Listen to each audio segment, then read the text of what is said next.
But the only thing I could probably say, the lysine is good, but it's not great. So instead of me mixing a lot of other proteins with the rice, we decided, okay, let's investigate pea protein, which is very high in lysine. We started investigating. We have a cold fusion process with cranberry. Cranberry is another thing in itself. So our new protein is going to have a cranberry protein, cold fusion, with hemp protein. There's qualities in hemp and pea. So the amino acid structure is going to be a lot different than the rice protein. So it's good to kind of mix those up. And what we included also in our new protein coming out is an MCT from coconut oil. So now you got a good energy source. You got a good plant source. So it's going to be actually almost like it'll be perfectly designed for people that might be, getting hungry and that. The protein will curb that appetite along with the MCT. So it'll be a great conjunction with our other protein. And it's good, like I said, it's good to mix up your protein arrays.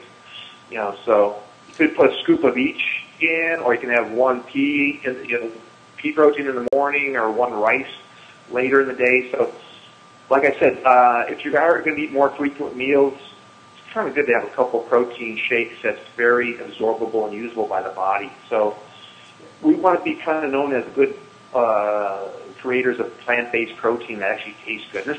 This blend, we've tasted some samples. It's going to probably even taste better than our rice protein. Oh, really? Yeah, so yeah. Taste is very critical if we're going to get out to the mainstream public, because they're very taste conscious. So we're trying to make it taste as good along with having all the other factors in it. So that's kind of the purpose of the two proteins. Different amino acid profiles and taste good. And what is, just for the people who might not know, what is lysine specifically? Why would someone specifically want to target the amino acid lysine?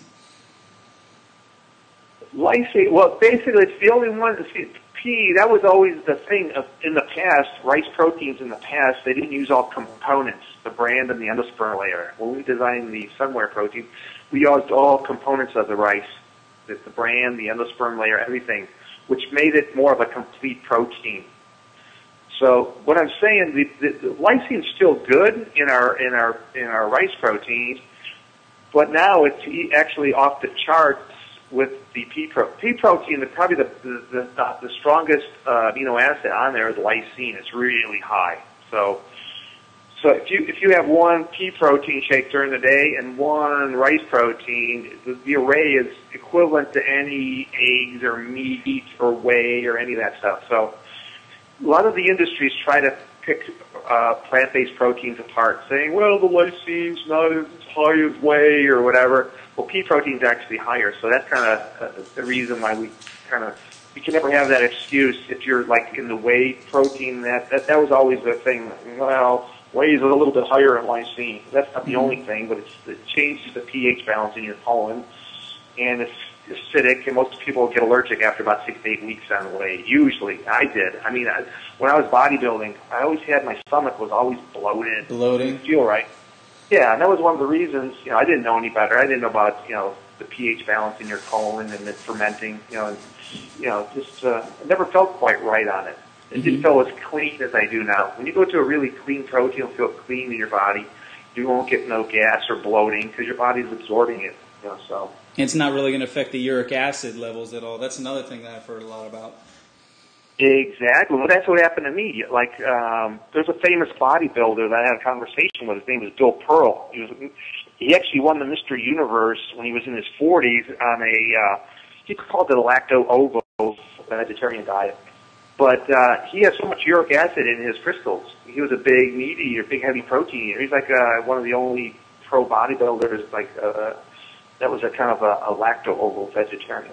And he said he wouldn't eat meat now if they gave him $1 million. So he was supposed to be healthy, and he had blood work. He was actually doing stuff with NASA, and they did blood work, and they said, you look great, but you're really not too healthy. And he had to rearrange his diet. It was all the uric acid. Your body can only eliminate about 1/5 uric acid when you're eating a heavy meat-based diet. It lodges in your joints and his arteries. Yeah, he was in pretty bad shape, and he converted over. And he actually, I think, won the Mr. Universe around at the age of 41 or 42. His name's Bill Pearl. Oh, he converted over in the bodybuilding. Before he won the Mr. Universe. Well, he won competition, but he came in later. He actually won that on a lacto-ovo vegetarian diet. Oh, so, cool. Yeah. Yeah, he was in pretty sorry shape because he ate meat like 3-4 times a day. That was the old school bodybuilding thing, So. Jeez, not even so. That was the Atkins diet, man. That was like 5 years ago, I feel like. Yeah, now I could put people on a plant-based Atkins almost. That's why I kind of do it with my guy Pat. He was taking our protein in one period when he was losing a lot of weight. I was just experimenting with him. He was taking 3 to 4 of our protein shakes a day. You got to see this project I'm working on. It's going to be called the Pat Project. Right now you can see him now, but he's like another 30 pounds lighter than I got him on right now. It's called the Pat Project.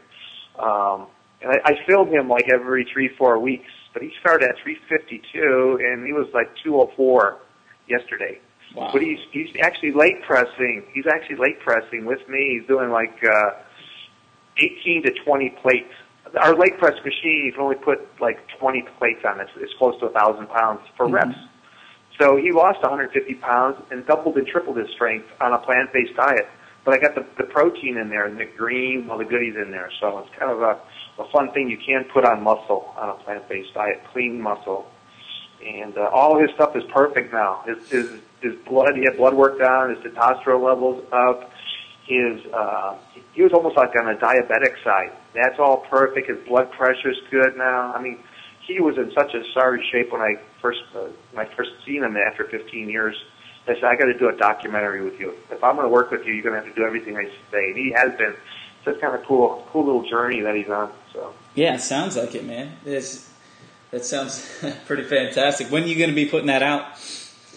It's out there right now. I got it right now, part of it, but I'm going to be doing retaping now. I'm trying to get him under 200 pounds in the next couple of weeks. I'm going to kind of redo the tape. But if you go www.thepatproject.com, you'll see like a short little 5-minute video of him, kind of his journey that we're working on right now. Okay. And I got some training tips on there on high-intensity training and kind of some of the diet, how I'm converting them over onto a plant-based diet. So I got some tips on that, like his journey. Good. Cool, man. Well, it also sounds like you guys have started diversifying lately. So it's not just all protein. You also have the greens and the barley and the other stuff there. What was the thought process behind kind of diversifying the product line?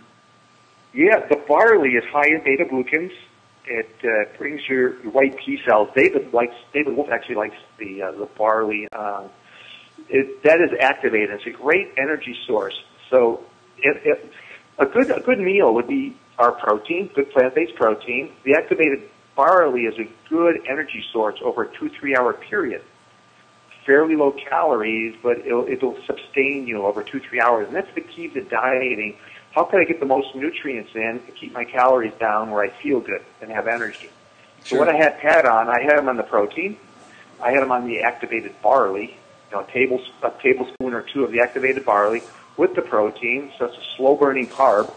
And then we put a good fat in there, either flaxseed oil, hemp oil, or the raw virgin coconut oil. We'd mix up his fats. So we'd have a good fat, a good protein, and a good carb source. And then we throw maybe a few antioxidants in there, like some blueberries or some raw, some organic berries in there for flavor. So his shakes tasted good, gave him a good balance of protein, carbs, and fats. Where he kept balance. He wasn't hungry, and allowed him for muscle growth. So he had like at least 3 of these a day when I was working with him. Because when you get your calories down, you want an energy source you can train hard. Because you don't want to lose muscle. Anybody can lose body weight. A lot of times the biggest loser.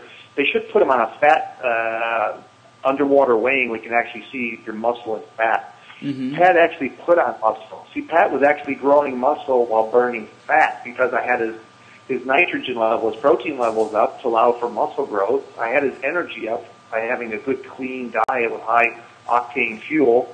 So really, that was the purpose of this documentary, that you can actually put on muscle while burning fat, and actually he doubled and tripled his strength during this period. So he wasn't like out of energy. He actually feels better now. He could only walk on the treadmill because I had him doing cardio and high intensity training. He can actually sprint now and run on this thing. I mean, he's just like crazy. He hardly had a hard time walking when I first worked with him.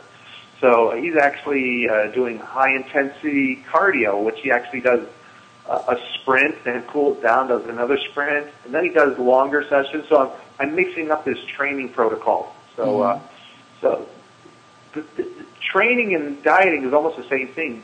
You kind of want to mix up your dieting a little bit. It's called a set point. If you eat the same way all the time, if you're dieting all the time, your body will almost figure it out, and you come at a standstill. What I've done with Pat, I raised his calories up one day, lowered them one day. He was always in negative calorie balance, but I would up his intake, lower it, up it, and lower it, and his body would never figure it out. That's why he always had constant gains. And the same with his training. We train different ways. We do some higher reps, some lower reps, high-intensity training, more volume training. But this is all in the documentary that I'm doing. To make continued gains, you change your protocol, dieting, maybe increase your meal frequency. Sometimes we fast on the weekend. Your body's like almost rebooting the computer. I do that periodically. I fast on a Saturday or Sunday, at least twice a month. That kind of releases more growth hormone in you. So I kind of teach all these tricks, kind of what I'm doing with him, and it really worked well for him. So those are some of the strategies I've been doing this last year here. Awesome. Something I've been kind of learning over the last 40 years. Yeah, it sounds like it's kind of everything's kind of coming together, and now you actually can use it and get it out there to more people. What about the fulvic acid supplements that you guys have up there now? Well, that's another thing. I used to take vitamins, and I never really saw much from vitamins. And all my stuff is I like it in more of an absorbable form. The minerals we get is actually liquid. The fulvic acid, the liquid light that we use, that's what Pat uses too. It's got like over 70 minerals in there with iodine. And a lot of people are iodine deficient, so we call it a super transporter, which actually you actually absorb other things easier with fulvic acid. It's a carrier. And my one partner, Denley, we actually developed a lot of stuff in Utah in really pristine land. Same with our Ormus greens that we have. It's grown in really pristine soil in Utah. It's actually an ancient seabed. They're a volcanic seabed in Utah where my partners, actually one of my partners is out there in that area. And that's where we grow our greens, and some of those products are produced there. So those are kind of some cutting-edge products that really keep you mineralized and alkalized. So that's a whole new thing, too. When you're dieting, you want to turn your pH more to an alkaline side. So that's another strategy I used with Pat's, taking our greens. Some of the greens that we use was alfalfa. Those roots go down 20, 30 feet into really pristine soil. So it's like almost having 30 heads of lettuce. The nutrient value and the minerals you get, like a tablespoon of that's like eating 20 heads of lettuce. So it's really super dense, high nutrients. So that's kind of another strategy I use with Pat, is getting that really nutrient-dense, food in there in an alkaline form. That's where the greens come in, and the liquid light as a transporter. So the fulvic acid is a carrier. Now, where does fulvic acid actually come from? Like, you have it in a liquid form, but like, what is it? Where do you harvest it, or is it made in a lab? Yeah, how do you get it? It's a plant source. And my partner Denley, maybe you should have a conversation. He can really go into detail because he's in Utah with the person that he works with on that, with the fulvic acid. He really knows the ins and outs on that. He could probably explain that better on that end, because he's the one that actually found that and worked on that project for us. Gotcha. The liquid light. So he could probably do a better way of explaining it than I would on that. Yeah, from what I've read on your site, it actually comes from like the old petrified plants almost, right? Yes, yeah, and they have a process where it's into liquid, so it's really in its natural state, cool. not isolated.